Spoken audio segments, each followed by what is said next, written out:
Meskipun Palestina sedang terluka, tapi Palestina justru bisa mengumpulkan kita bersama di tempat ini secara virtual untuk saling bersilaturahmi.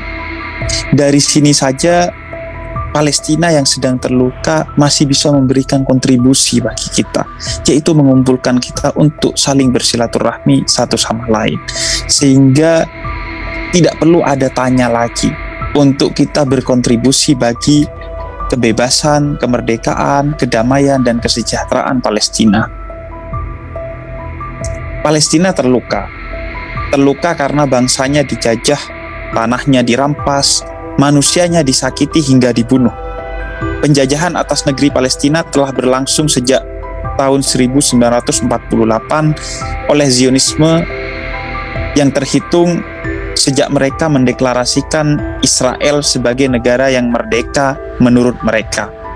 Perampasan tanah Palestina dimulai dari satu dusun damai yang bernama Deir Yassin di Palestina pada Jumat subuh tanggal 9 April 1948 yang dalam waktu beberapa jam diubah menjadi kuburan massal bagi 280 orang Palestina saat itu yang tidak bersalah, yang tidak tahu apa-apa, yang oleh sejarawan Israel sendiri bernama Benny Morris disebut sebagai tragedi pembantaian yang menerobos etika dan kemanusiaan. Rakyat Palestina terus disakiti dan dibunuh hingga detik ini. Dalam serangan di Gaza kemarin saja, dicatat 248 warga Palestina tewas. Di antaranya 66 anak-anak. Sehingga jelas ini bukan peperangan, ini bukan konflik, tapi ini pembantaian, ini genosida. 800.000 orang terputus dari akses air.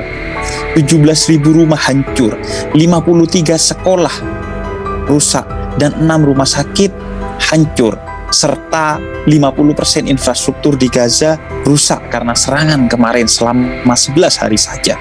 Bayangkan, ini bukan peperangan, tidak ada peperangan yang model begini.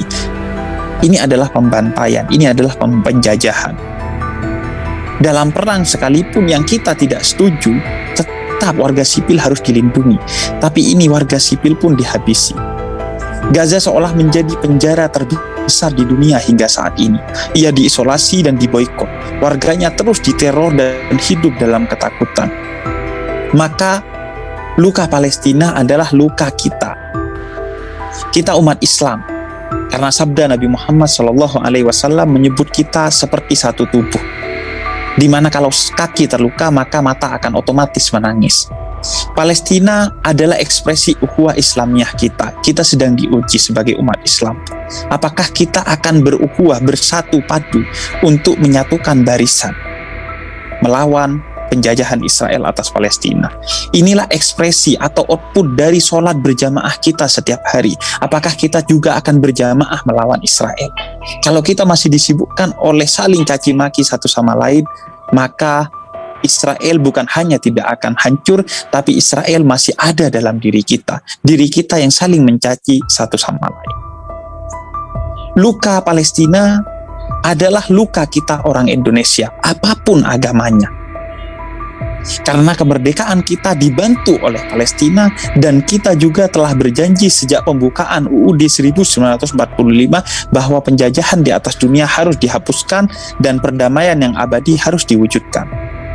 Karena itu Palestina adalah ujian bagi ukhuwah wataniyah kita sebagai sesama orang Indonesia. Kita bersatu padu tidak untuk melawan Israel dan memerdekakan Palestina. Inilah ujian persaudaraan kita sesama bangsa Indonesia apapun agamanya.